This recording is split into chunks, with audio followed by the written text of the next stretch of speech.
suis à la centrale de Poissy depuis 5-6 ans. Et effectivement, je suis sportif, je boxe. La rencontre avec monsieur Jean-Pierre, ça a été déterminant parce que jusqu'à présent, on faisait ça comme loisir entre nous, quoi. Et là, sous couvert et sous l'ordre de monsieur, voilà, j'ai appris à boxer. On n'est pas dans des situations normales. La règle d'or, numéro 1, pour toute personne qui rentre dans un milieu comme ça, c'est ne pas jouer l'affectif. C'est la règle numéro 1.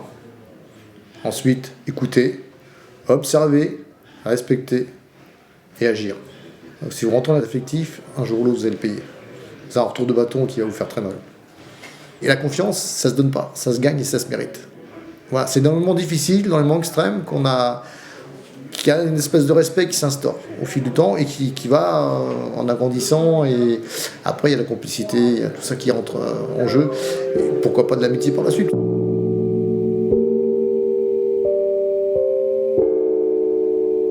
La boxe, c'est un sport dur et puis c'est un sport qui te demande d'être regardé comme tu es. Tu peux pas mentir, tu dois être juste.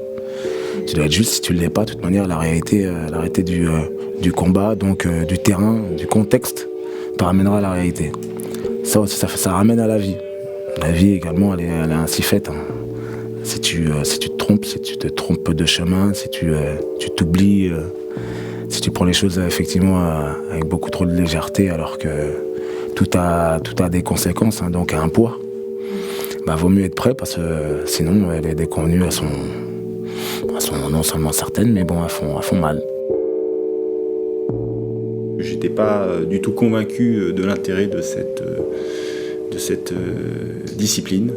Je me suis aperçu que c'était un art sportif qui permettait de travailler énormément sur le développement personnel et sur son insertion parmi les autres, notamment l'apprentissage de règles, l'apprentissage d'une discipline personnelle, sortir du fantasme et de l'illusion que tout est facile. Quand on regarde par exemple un film où les gens se frappent dessus, ils ont pas mal, ils sont pas fatigués. Et c'est pas du tout ça, la réalité de la vie et la réalité de la boxe, c'est qu'il faut énormément travailler, beaucoup de discipline personnelle, apprendre le respect de l'autre, apprendre le respect et l'intégration de la règle. Donc je me suis aperçu que c'était vraiment un outil formidable.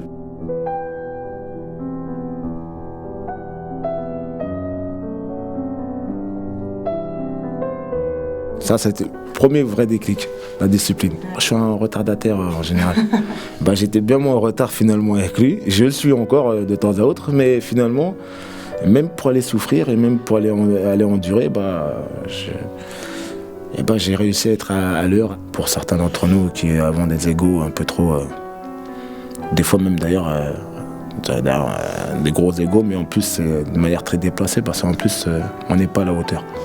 Je réalise que j'avais beau me prendre pour je sais pas quoi, mais au final, j'étais pas à la hauteur, puisqu'aujourd'hui, j'apprends et j'ai encore envie d'apprendre et que je suis loin d'être performant. À mon goût. J'apprends. En aucun cas, et ça n'est jamais arrivé, qu'un détenu utilise finalement ce qu'il avait appris en boxe contre un personnel.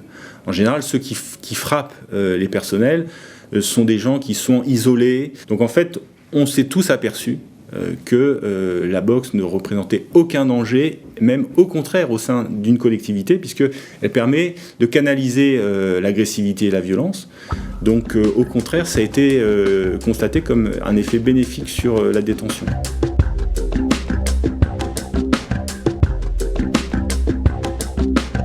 Un sport comme la boxe, tu peux pas défaire l'activité, l'exercice de la boxe de la personne qui est là pour te donner un rythme, qui est là pour te porter.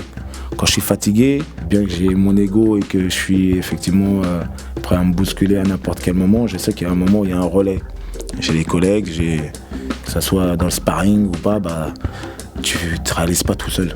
Faut être accompagné, c'est important.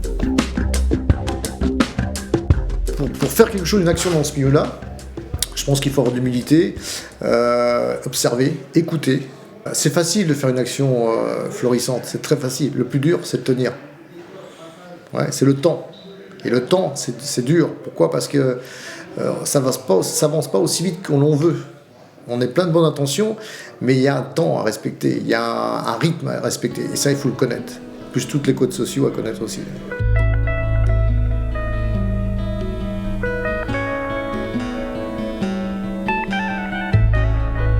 À partir du moment où lors des entraînements, j'ai pu comprendre que qu'il me fallait effectivement être plus consciencieux, plus appliqué, plus sérieux. Ça, je sais pas, parce que tu prends plaisir, je prends toujours plaisir, mais qu'on réalise que même pour accéder à quelque chose de plaisant, que même à ce moment-là, il faut être à l'affût. Un art comme la boxe, je crois, permet de redonner à la personne incarcérée ce contact avec la réalité. Un premier entraînement, en général, quand on vient à la fin du premier entraînement, quand on voit la tête des détenus, là on voit le contact avec la réalité, c'est-à-dire avec la réalité de leur corps, des limites de leur corps, et d'un corps qui a peu travaillé jusqu'à présent. Les raccourcis sont pas possibles. Donc je suis en détention parce qu'effectivement j'avais une manière de percevoir la vie en prenant des raccourcis. Avec beaucoup de recul à réaliser que oui, chaque étape elle est importante, elle est précieuse et qu'il faut effectivement s'atteler à respecter chacune de celles-ci.